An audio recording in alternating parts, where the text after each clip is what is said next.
free up around 2 billion hectares, a vegan What's- diet would free up around 3 billion Hold on, hectares of land. what's a hectare? What's a We could hectare? use- Okay, so this video is by Kurzgesagt. Okay, y'all help me again, please.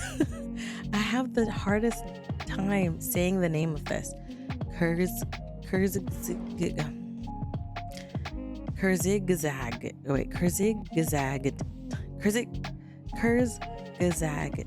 Kurzgesagt. Did I say it right this time? Kurzgesagt. Yeah. The K channel, the K learning channel. That's what I'm just gonna call it. Okay. So this video is called just say it in a nutshell. You're like, girl, just give up. Who are you speaking since? That's how I feel. This like, whenever it comes to saying their name, I have the hugest difficulty. Hold on. Yeah. Okay. So, anyways, if you are anybody that's trying to lose weight or get better health and all this other stuff, you know, the topic of whether beef is good or meat is good for you is like a constant like tug of war thing, right? Where it's like, is it good for you? Is it not good for you? Is it good if it's only in these particular situations? Is it not good? You know, there's a lot on this back and forth. Also, shout out to Michaela for the follow. Thank you so much.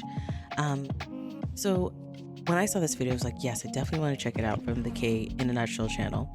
This is meat really that bad? So we're gonna see what's their take on this subject, because it is something that a lot of people talk about. Because there's so many. There's paleo, there's keto, there's veganism, there's vegetarianism, there's pescatarianism. Yeah. There's so many things for diets out in this world, and I want to know, is meat really that bad? Because I love meat. I love it. When I got a craving for a steak, which I can't get right now because after having my wisdom tooth removed, my jaw still hurts. I could not chew through no steak right now. I made some baked chicken today and it was slamming. We're getting off topic. I don't want to get hungry right now. It's the middle of the night. Let's check out. Food is arguably the best thing about being alive. No other bodily It pleasure is. is You see enjoyed that multiple chunky times bird? every day and never gets I love old. food. It's an expression of culture, our thought he parents' was throwing love, up on the and a food. means of celebration or comfort. That's why it hits Oh, a special wait. nerve when we're told we should change what and how we eat to fight yeah, you see them rapid climate arguing? change.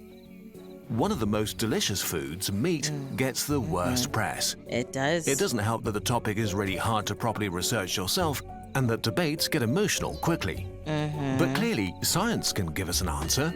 Yes, The science. Help reality us out. is, well, it's complicated. Ah, that's Let's not take a helpful look at 3 answer. climate arguments against meat that are used a lot and see what Okay. happens.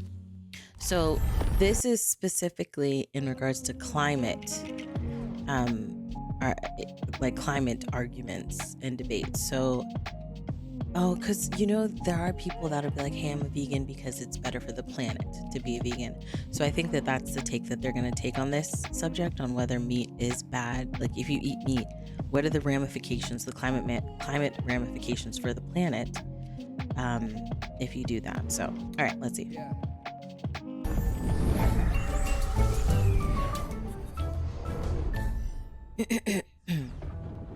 1.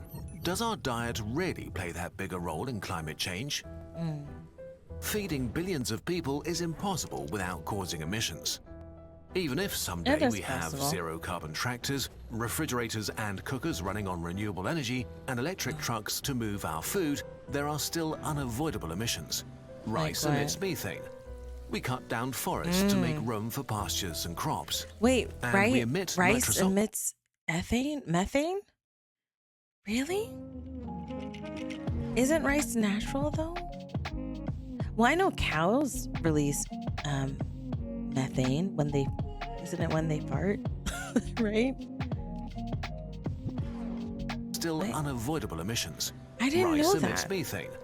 We cut down forests to make room for pastures and crops. Yeah, and we emit deforestation. nitrous oxide when we use fertilizers and manure. Really? Worldwide food production is responsible for about 26% of all human-made greenhouse gas emissions, which is That's a unfortunate lot. since food is not optional. No, right? While We 26% gotta doesn't eat sound to live. that bad, it means that even if we extinguished all other sources of emissions today, the emissions from food alone would still use up our entire carbon budget by 2100. So Okay. no matter how we twist and turn it, food is a real driver of climate change. So any Still, food then. emissions from different food items vary a lot. Okay. How do things look when we compare their footprints separately? All right, let's do that. Food's climate impact is most often based on life cycle assessments, an analysis that looks at all the emissions of a product throughout its existence, from production to One thing though, it was very satisfying watching that pumpkin grow. Christine teach facts, yes. Make sure you charge for the tutoring. Yeah, there's I drop the knowledges, okay? I be dropping the knowledges, okay? That should be on the Kurgs. How do you say this? How do you say this? Kurgs. Oh goodness, it's so hard to say. Kurgs. That. You know what? The channel I'm watching. This it's hard to say. transportation, to say. packaging, use, and waste management. In the most detailed meta-analysis Carcasses. of life cycle assessments to date, beef Oh emissions... no, I'm not trying to say carcasses. I'm trying to say Kurgs. The name of the channel. Look at this. Look at this. Kurzgesagt. Okay.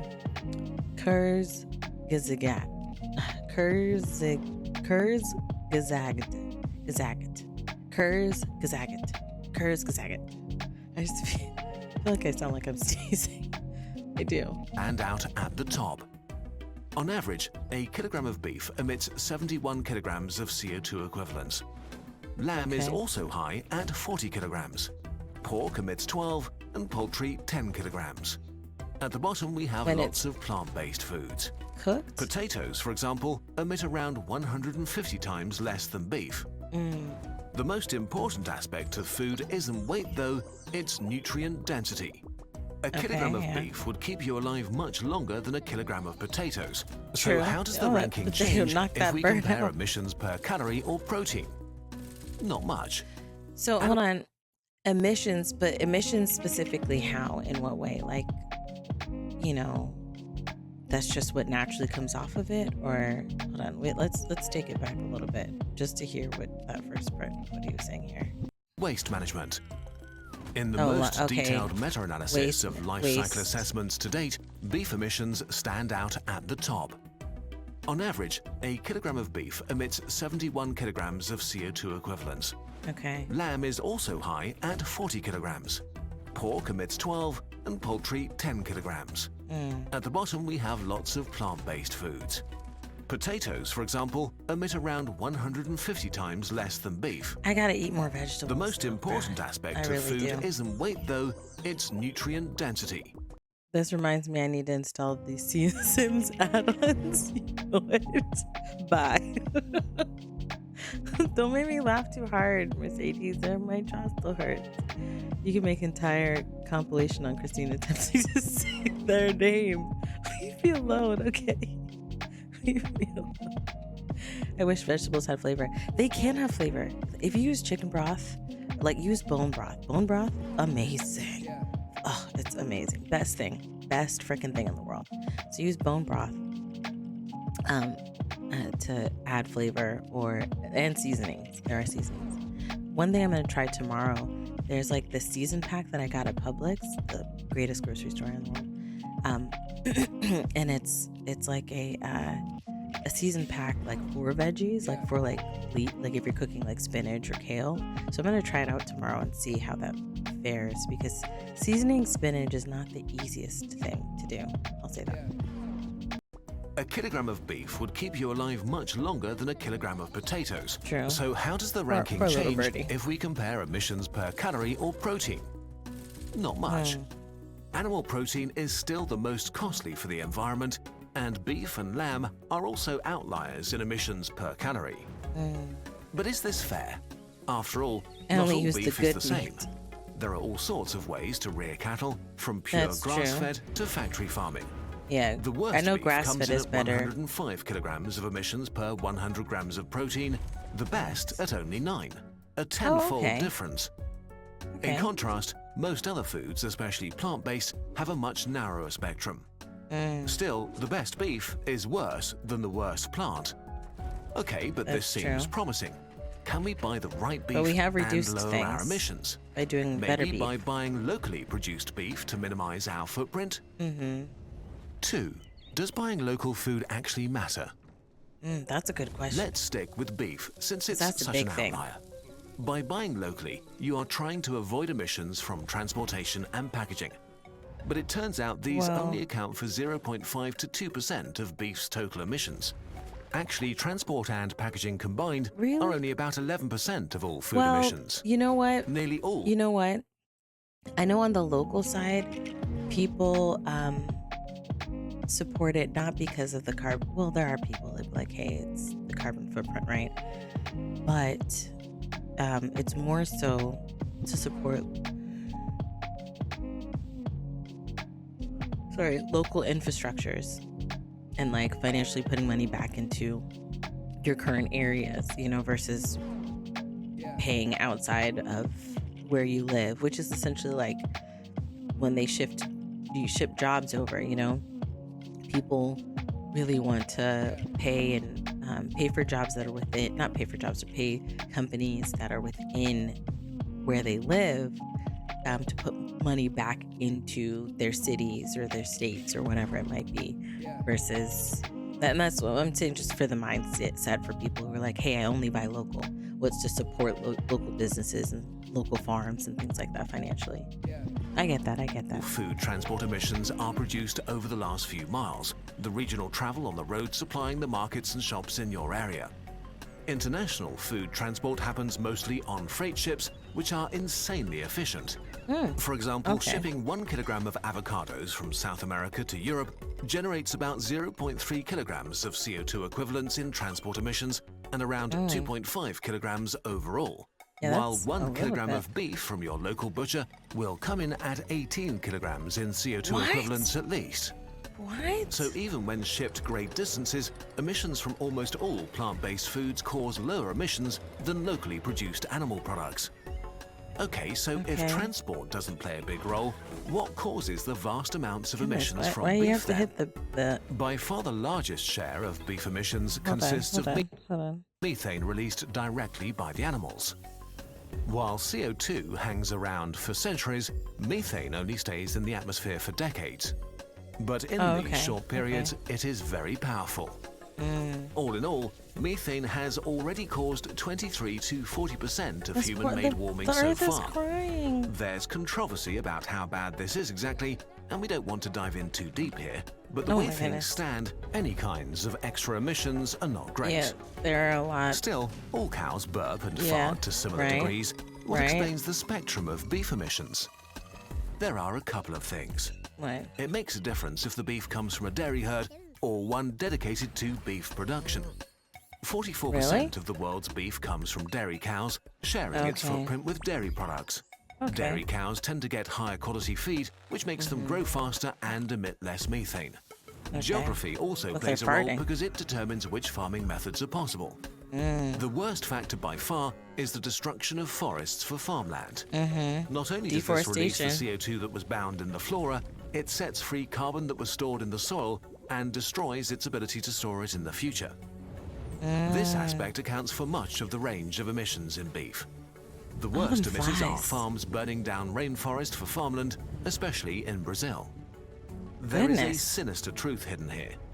The more animals suffer, the better they are in terms of climate change because they are way more efficient. They use less land and their food is brought right to them, and so they grow faster and don't expend energy on things like walking.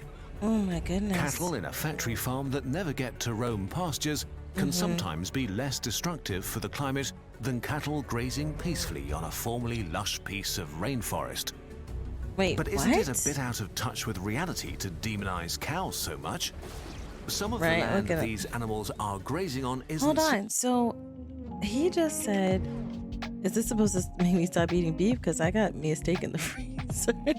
No, like it, so as far as the climate, what he's saying is that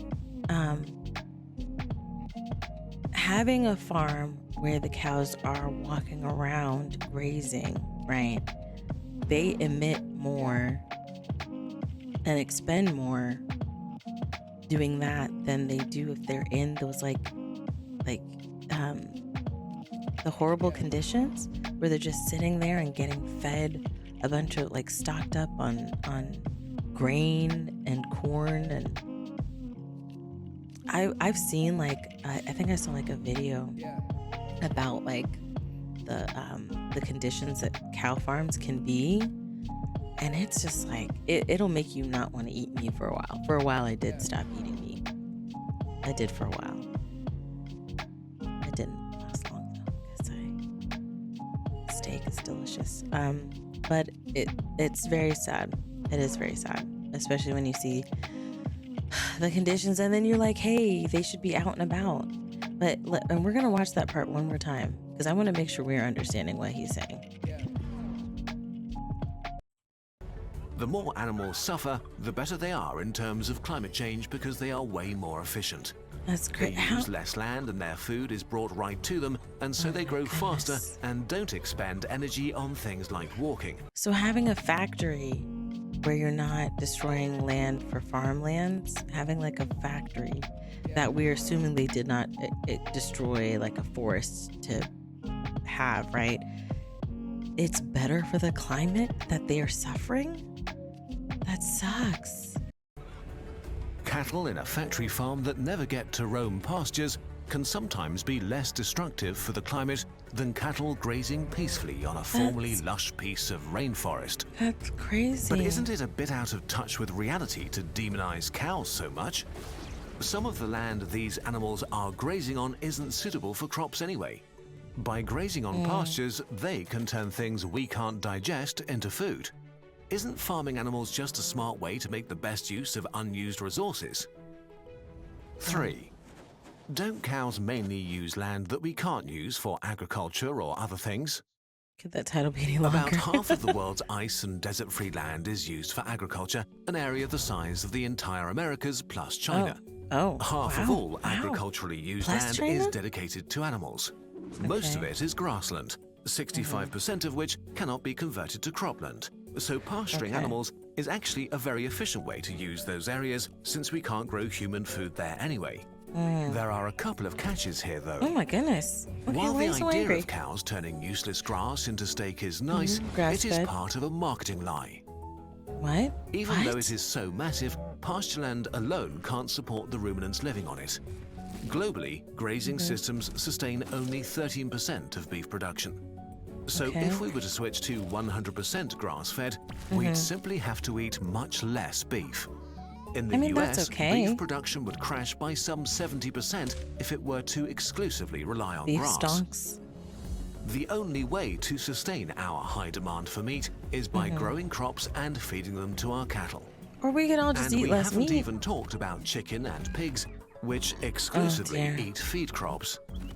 Because of this feed demand, less than half of the world's cereals are used directly as human food. 41% is fed to animals. Okay. The same is true for soy.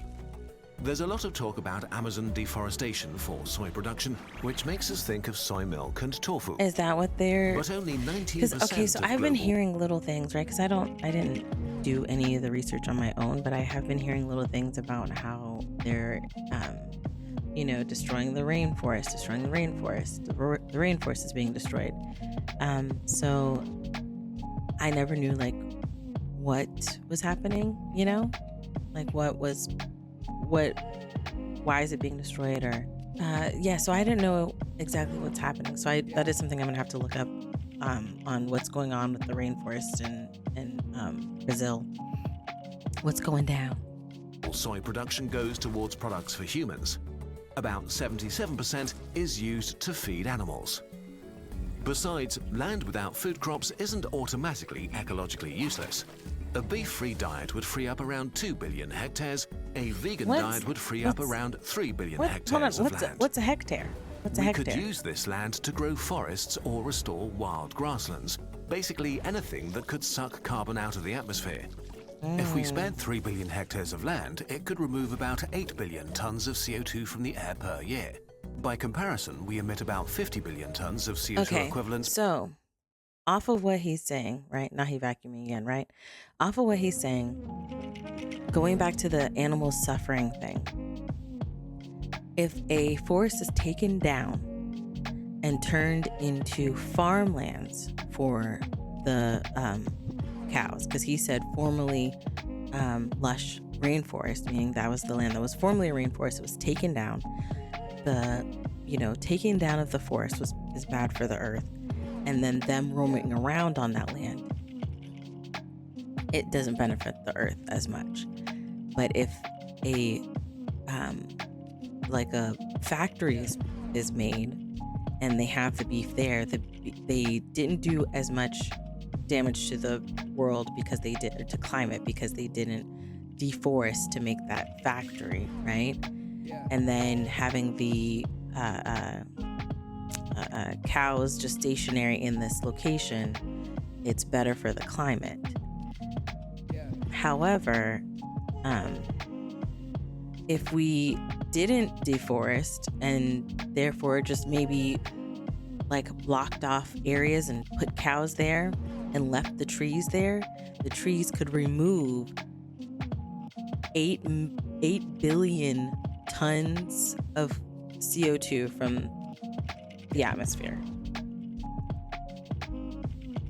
It's like information like this. You know when like someone tells you something and you're like, why do people not realize this, right? Like for these people, like, let's make more money in beef. Well, let's make these beef stocks high. Beef stocks, beef. If you just, cut off an area, let your cows roam there, right? Let them eat up the grass and keep the trees there. That would suck out a bunch of that stuff from the air. I do feel like we kind of run the world like as if it's like the mindset like it's going to be there forever, or I blame the government, it's always them. They don't teach this in kids. They don't teach the kids none of this in school. They don't for sure. This was not something that, not saying that some teachers don't, because some teachers do go above and beyond, but my FCAT did not ask no questions about this at all. But like, I do feel like we run the planet like as if we are gonna be here forever, or like we just don't care because we're not gonna be here forever, It's not actually approached from the mindset that, hey, the things we do like could help with longevity of survival, these are the things that aren't thought of.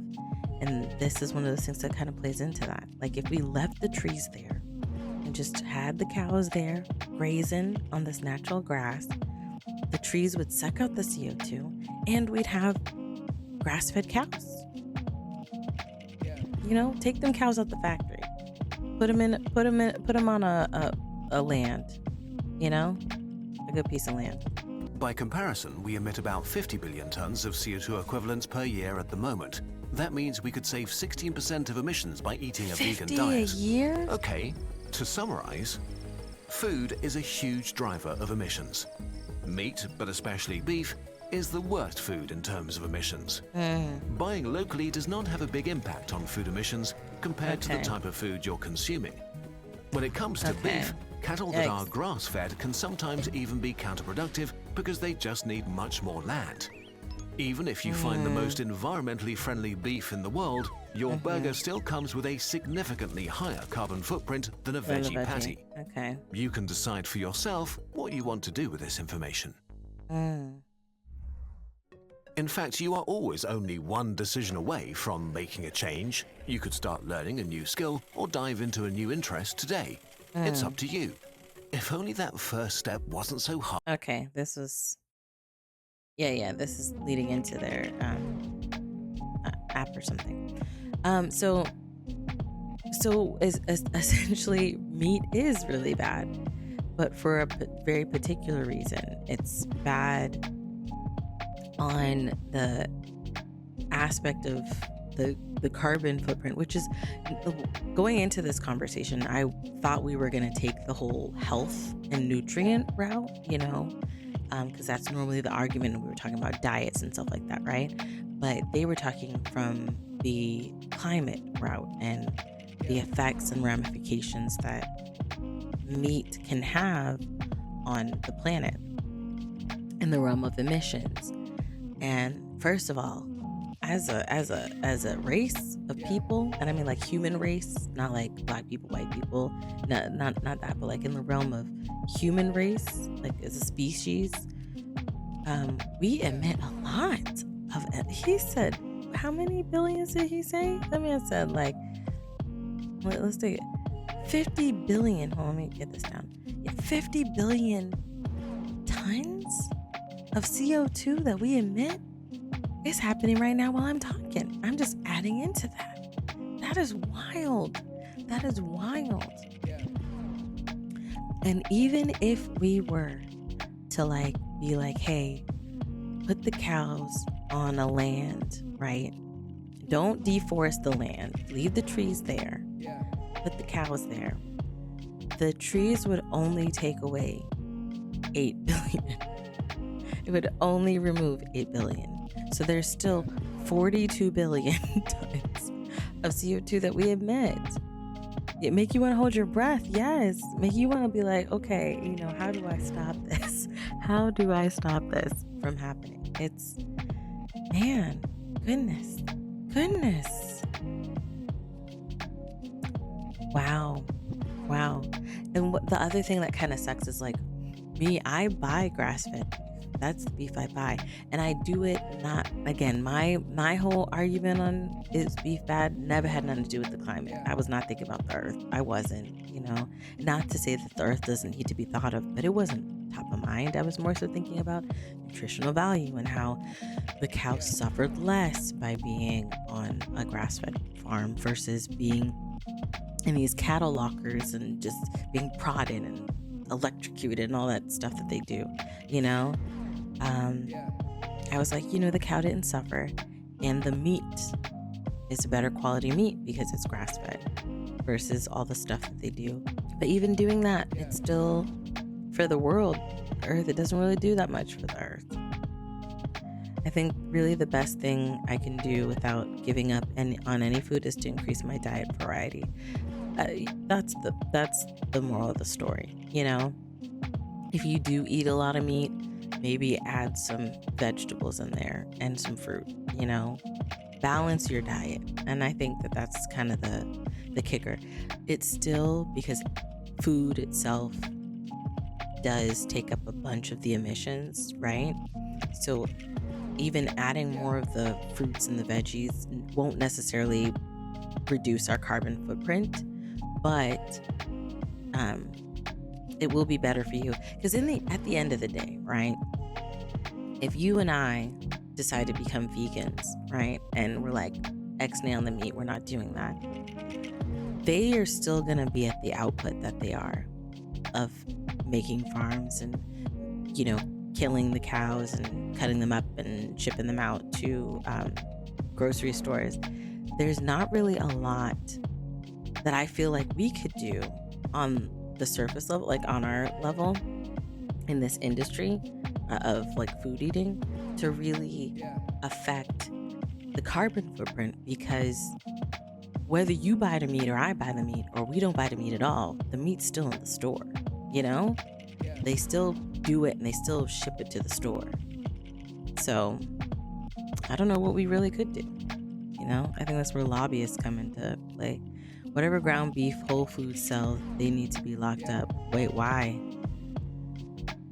Oh, because somebody buying the meat. Is something up with the meat at Whole Foods? The ground beef? Or are you saying for the carbon footprint? But yeah, let me know your thoughts down below. And let me know, what is a way that you think that we could fix this situation for planet Earth, this is a perfect video to be watching days before Earth Day. Isn't that coming? That's in April, right? That's in April sometime, right? Let me know.